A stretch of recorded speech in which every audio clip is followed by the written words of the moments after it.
Good morning, class 10th. I welcome you all to yet another class of the subject SST. In this class, we're going to start with the new chapter of your civics, that is federalism, which is the second chapter of your civics portion. In this chapter, we will going to start with the features, the federal features of our country, India. So let's start. See, uh, in our last chapter, that is power sharing, what we have seen कि जो श्रीलंका और जो आपका Belgium था, दोनों ही countries में आपके जो गवर्नमेंट थी वो कैसी थी, वो पावर शेयरिंग वाली गवर्नमेंट थी. लेकिन बेल्जियम में जो गवर्नमेंट थी वो स्टेट के बाद आपकी लोकल कम्युनिटी लेवल गवर्नमेंट थी, जिससे क्या हो रहा था, वहाँ की जो गवर्नेंस थी, वहाँ की जो छोटी छोटी जो कम्युनिटीज़ थी, उसकी गवर्नेंस वॉज क्वाइट ईजी. लेकिन वही चीज़ आप श्रीलंका में देख रहे थे कि वहाँ पर जो पावर था वो क्या था, वो सेंट्रलाइज्ड पावर था. मतलब वहाँ की जो गवर्नमेंट की जो एक्टिंग थी, जो वहाँ की जो एक्टिविटी थी, जो कंट्रोलिंग पावर थी, जो एग्जीक्यूशन पावर थी, वो क्या थी, सेंट्रलाइज थी. और वहाँ पर जो सेंट्रल गवर्नमेंट थी वो बहुत इंपॉर्टेंट पार्ट प्ले कर रही थी, जो कि वहाँ की मेजॉरिटी की फॉर्म की हुई गवर्नमेंट थी. देखो, अगर कोई भी कंट्री की अगर आप बात करो तो उसके अंदर जब तक आपके जो पावर्स हैं वो अलग अलग स्टेट में डिवाइड नहीं किए जाएंगे और हर एक स्टेज पे हर एक पोर्शन को या हर एक पार्ट ऑफ द कंट्री को अपने अलग अलग पावर्स नहीं दिए जाएंगे, तब तक उस कंट्री में कॉन्फ्लिक्ट्स होते रहेंगे. क्यों होते रहेंगे? देखो, जैसे फॉर एग्जांपल इंडिया में हमारे यहाँ स्टेट गवर्नमेंट है और सेंट्रल गवर्नमेंट है. स्टेट गवर्नमेंट के कुछ अपने थोड़े से पावर्स कॉन्स्टिट्यूशन में बताए गए हैं और सेंट्रल गवर्नमेंट के अपने कुछ पावर्स बताए गए हैं. तो कभी ऐसा हो कि हमारी स्टेट गवर्नमेंट जो है वो सेंटर के काम में इंटरफेयर करने लगेगी, तो उससे क्या होगा, उससे ये होगा कि हमारा स्टेट की जो गवर्नेंस है वो अच्छे से नहीं चल पाएगी और धीरे धीरे जो हमारा सेंट्रल गवर्नमेंट होगा वो एक डिक्टेटर की तरह काम करने लगेगा. तो ये जो फेडरलिज्म है, इसको आपको कैन से कि ये एक ऐसा सिस्टम है जिसमें आपकी जो गवर्नेंस है it gets divided into quite lot of tiers. आपके सेक्शंस में आपके कॉन्स्टिट्यूशन बढ़ जाते हैं. फेडरलिज्म बेसिकली कहता है कि कोई एक कंट्री होगी जिसके अंदर जो स्टेट्स होंगे वो अपने अपने अलग अलग पावर्स रखेंगे. देखो, जो फेडरलिज्म है it has 6 features. The first one says there are 2 or more level of government. वही बात है कि फेडरलिज्म में जैसे आपका कंट्री ऑफ इंडिया है, इसके अंदर हमारी एक सेंट्रल गवर्नमेंट है और एक स्टेट गवर्नमेंट. सेंट्रल गवर्नमेंट जो है वो यूनियन गवर्नमेंट है, वो हमारी वो हेड है स्टेट की सारी गवर्नमेंट्स की. लेकिन जो स्टेट की अपनी अपनी गवर्नमेंट्स हैं वो अपने बहुत सारे ऐसे पावर्स हैं जो सेंट्रल गवर्नमेंट से यू कैन से कि उनसे फेच नहीं करती हैं, बल्कि उनको अलग से स्पेशल पावर्स दिए गए हैं. Then different tier of the government governs the same citizen, but each tier has its own jurisdiction in specific matter of legislation, taxation and administration.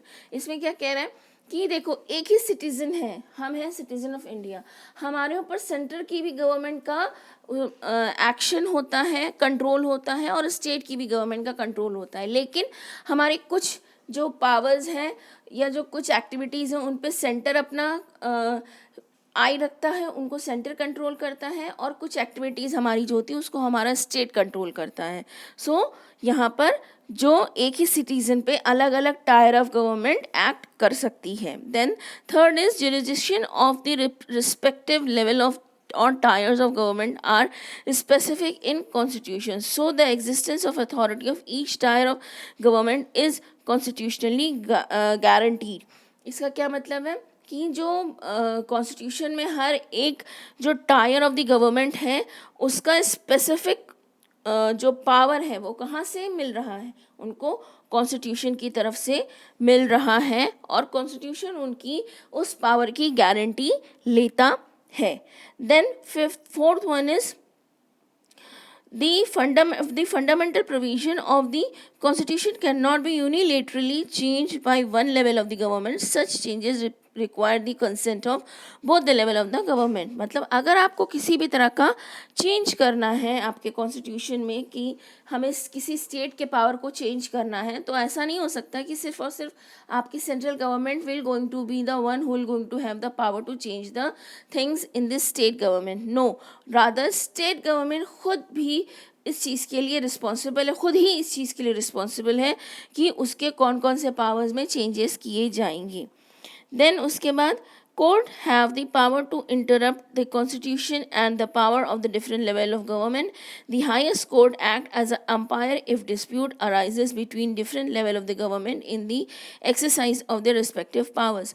अगर स्टेट और सेंटर के बीच में किसी तरह के पावर को लेकर के झगड़े हो रहे हैं तो उसको सॉल्व करने के लिए कौन आएगा? आपका जो सुप्रीम कोर्ट है वो आएगा. Then source of revenue for each level of government are clearly specified to ensure its physical autonomy. जो हमारे यहाँ स्टेट और सेंटर का पैसा कहाँ से आएगा, कहाँ से इनकी गवर्नमेंट अपने एक्सपेंसेस को फेच करेगी, अपने एक्सपेंसेस के लिए जो मनी है उसको कहाँ से फेच करेगी, वो बता दिया गया है कि स्टेट यहाँ से इन सेक्टर्स से पैसा उठा करके अपने गवर्नेंस में यूज़ करेगी और सेंटर इन सेक्टर्स से पैसा उठाकर अपनी गवर्नेंस में यूज़ करेगी.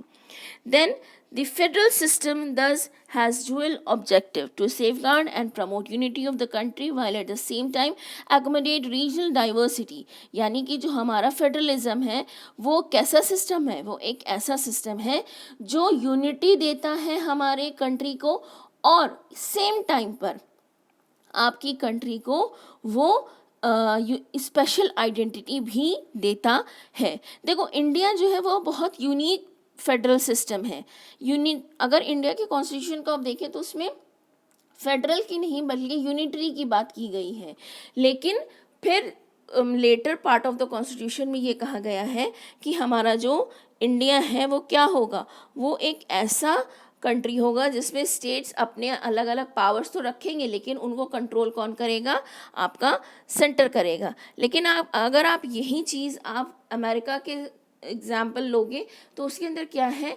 हर स्टेट अपना अलग अलग एग्जिस्टेंस रखता है और उनके यहाँ जो सेंट्रल गवर्नमेंट होती है, उनका जो प्रेसिडेंट होता है, ऐसा नहीं है कि उसका अपर हैंड होता है आपकी controlling of the power of the states में.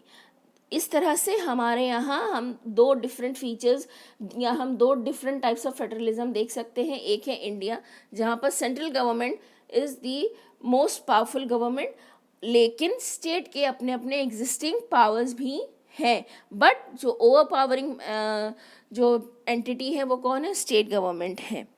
देखो इंडिया की जो इंडिया को जो फेडरल कंट्री कैसे बनाया गया है? इंडिया को फेडरल कंट्री बनाया गया है हमारे कॉन्स्टिट्यूशन के through.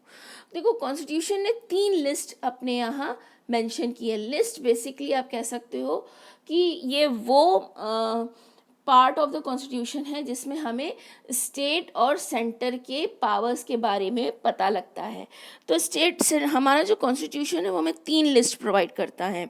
Union list, state list and the concurrent list. Union list आपकी वो लिस्ट होती है जिसके अंदर जो स्टेट के सारे जो सेंटर के सारे पावर्स हैं वो डिफाइंड होते हैं. लाइक फॉर एग्जाम्पल उसका जो आप कह सकते हो कि रेलवेज़ है, डिफेंस है, ये सारी की सारी जो चीज़ें होंगी वो स्टेट लिस्ट आपकी यूनियन लिस्ट में डिफाइंड होंगी.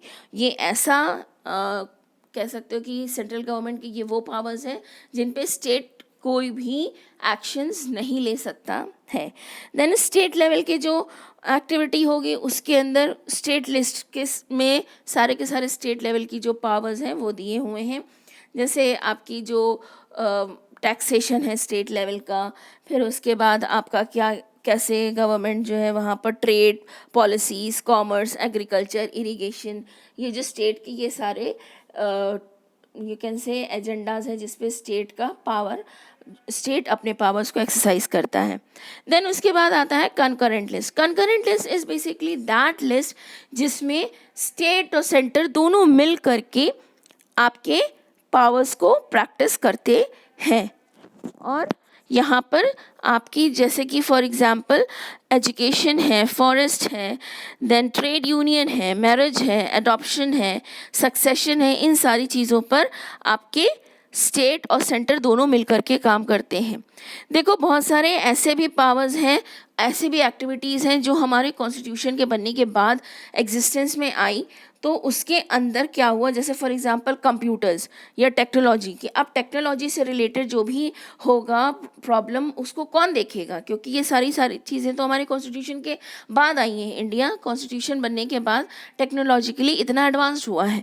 तो इस कॉन्टेक्स्ट में ये कहा गया कि यहाँ पर हम सेंटर की जो गवर्नमेंट होगी उसके रेसिड्यूरी पावर्स के अंडर हम ये सारी की सारी चीज़ें रखेंगे जो कॉन्स्टिट्यूशन में लेटर पार्ट ऑफ द जो कॉन्स्टिट्यूशन में लेटर ऑन आई है या जो इंडिया ने कॉन्स्टिट्यूशन बनने के बाद एक्सपीरियंस किया है। और through this we come to an end of today's class. For further chapter we'll going to catch up in our next class. Thank you so much. Have a great day ahead.